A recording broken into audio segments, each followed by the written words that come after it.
Hey guys, it's me Maro, and today I'm doing yet another Evangelion review. God fucking damn it. You know what?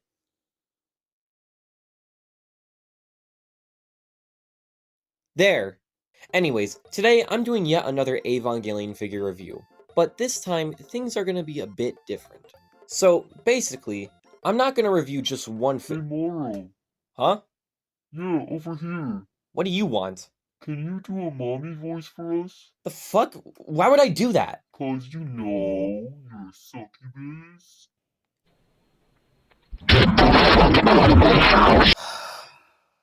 Okay. So, basically, I'm not gonna review just one figure today. No. Today, I'm gonna review 3. What are those figures, you may ask? Well, today I'm going to review the Robot Spirits AV Unit 0, the Robot Spirits AV Unit 2, and the Robot Spirits AV Unit 8. This might be a long video. Now, you might ask why I'm doing a triple review. Well, I'll explain that later on. So first off, who are these? Spoiler! Okay. These 3 come from the rebuild of Evangelion movies. Unit 0 was in the first 2, this version of Unit 2 was in the second film, and Unit 8 was in the last 2 films. Just like Unit 1, these 2 fought angels, and for Unit 8's case, it was used in the missions for defeating Nerve's plans and stuff. Alright, got that out of the way. Time for the boxes. Starting with Unit 0's box, it's really nice. The color of the box fits with the color scheme of the unit, and like the other boxes, it shows images of the figure in different poses all around it. Unit 2's box is very nice as well. I think the blue color choice is actually really good. It makes images of the figure stand out more. And finally, Unit 8's box. Basically the same thing I said before. Pink looks nice here, and the images look pretty cool as well. Now, something weird I noticed when I got these is that Unit 8's box is actually a little bit different than the others. If you look on the back of Unit 2 and Unit 0's boxes, you'll see that it has this clear plastic bit to see the figure on the inside, like Unit 1 and Unit 13. But, for some reason, Unit 8 doesn't have this, and that's really odd. Yes, I know the box is smaller than these two, but this box is larger than Unit 1's box, and Unit 1 had this. The only thing I can really assume is that maybe this is an older version of this figure, because this was my first Robot Spirits figure. I got it back in April. So, odd choice, but still, these boxes look pretty cool. Hey guys, it's me. A quick little edit here. So, I'm writing the script for the box section of this review, and I just realized something kind of interesting. So, if you stack all the boxes on top of each other like this, you'll see all the Avas, pointing this way, to the right. But, for some odd reason, with Unit 1's box, it's aiming this way. I mean, I can assume that it was for, Unit 13's box and all that, just so it contrasts. But it's very interesting that all the other boxes are aiming this way. So that's just like a little interesting thing that I saw, but yeah, back to the review. Now let's move on to the actual figures, starting with the sculpt and paint apps. I have no critique with these at all. They all look very accurate to how they looked in the films. They all have similar body shapes, well, except for Unit 0. She has more segments on her chest, and no arm thingies. The heads all look very nice as well, very accurate to the films. Man, Unit 1, maybe you should be better. Now, since the articulation on these 3 are the same, I'll just use one here to show it. Unit 2, why not? You got a swivel and a hinge at the head, the neck can move up and down, and there's even this little extending part right here. Unit 8 actually doesn't have this, so I guess I lied.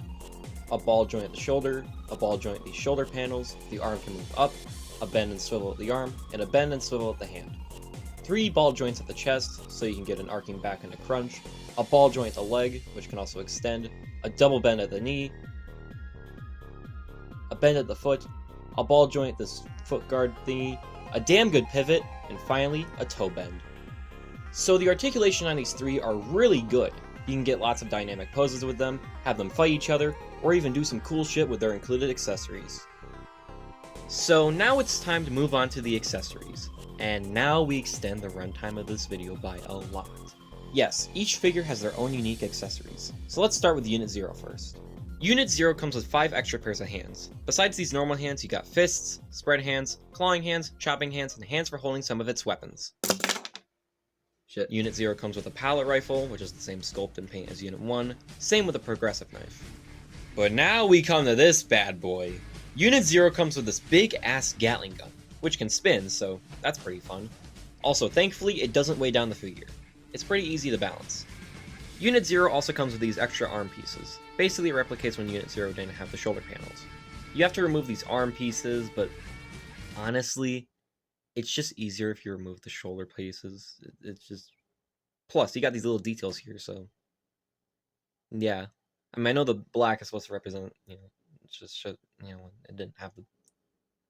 It's easier if you remove the panel! It also comes with this little panel piece. You can remove this piece on the back and put this here. Now that you got that in place, you can add this little cross thing to here. And finally, you can put these handcuffs on, right here. And now Unit 0 is in its shutdown phase. Really neat. You get a stand adapter for a stand, an extra chest piece, which the only difference is this line. Huh.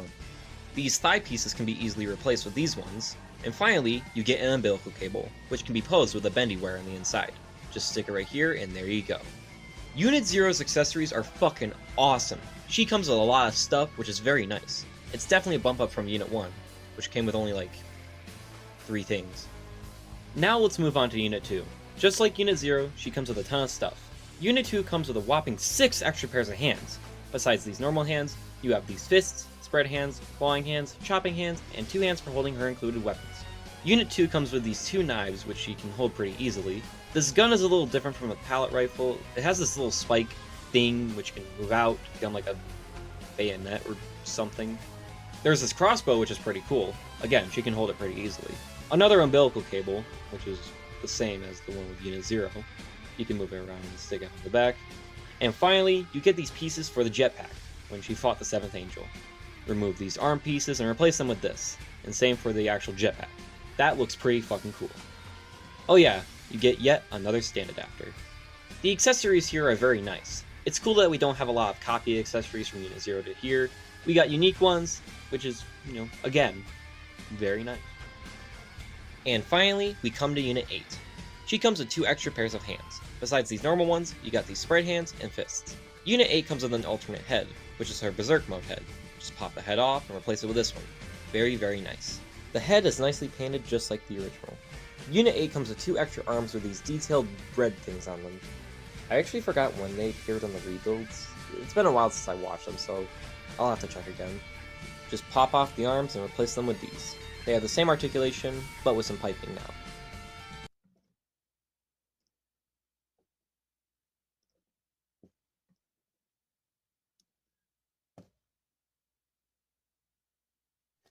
And with these arms, you get 3 extra pairs of hands, along with 1 extra hand.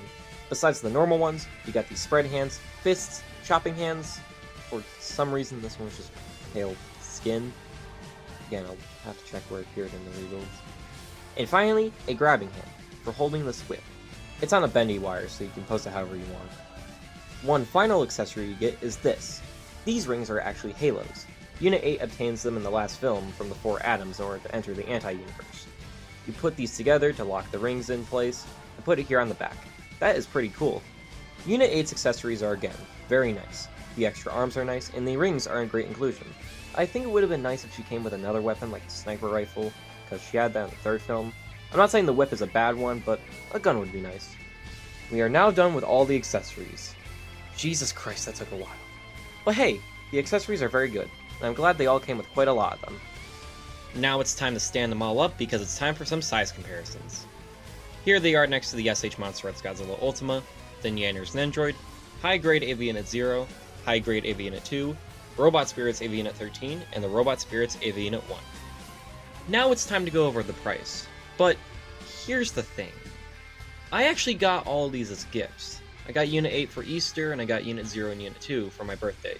So I'm not sure how expensive they were when they were bought, but on Amazon, Avianet 0 is $73, Avianet 2 is $81, and Avianet 8 is $81. I'd say the prices for Unit 2 and Unit 0 are pretty fair. Both come with a ton of accessories. Unit 8 could be a bit more cheaper. It's a more obscure unit, and it comes with less accessories. So now it's time for me to give my final thoughts on these gals. Well, they're all pretty good. The articulation is the same as Unit 1, so it's pretty posable. The sculpt and paint jobs are perfect to the films, and the price isn't too bad. Since I reviewed 3 figures, I guess I'll put them on a scale from first to last place. In the last place, I'm going to put Avian 8, and on a scale of 1 to 10, I'll give it a solid 7. The price and lack of more accessories is the thing that's lowering it for me. Second place is a bit tougher, because both have great accessories and the sculpt is great as well. But I'm going to put Avian 2 in second place with an 8 out of 10, and Avian 0 in first place with an 8.5 out of 10. The reason I'm putting Avian 0 in first place is because of 2 reasons. The main reason is that Unit 0 is cheaper than Unit 2, while still having a lot of accessories, and the second reason is just a personal bias. I like the design of Unit 0 better than Unit 2 just by a bit. So yeah, Unit 0 comes on top by just half a point. But even though this is my ranking, this shouldn't stop you from picking up the others. All of them are awesome and are great figures to add to your collection, so go pick them up right now! You know, hurry up! Well, that's about it for the video. I hope you all enjoyed it. This is going to be my last toy review for a while since I don't have any more figures I want to review at the moment. I do have some more reviews planned for the future, and I'm excited to work on them. But until then, thank you for watching and sticking around, and I'll see you guys in the next video. See you later.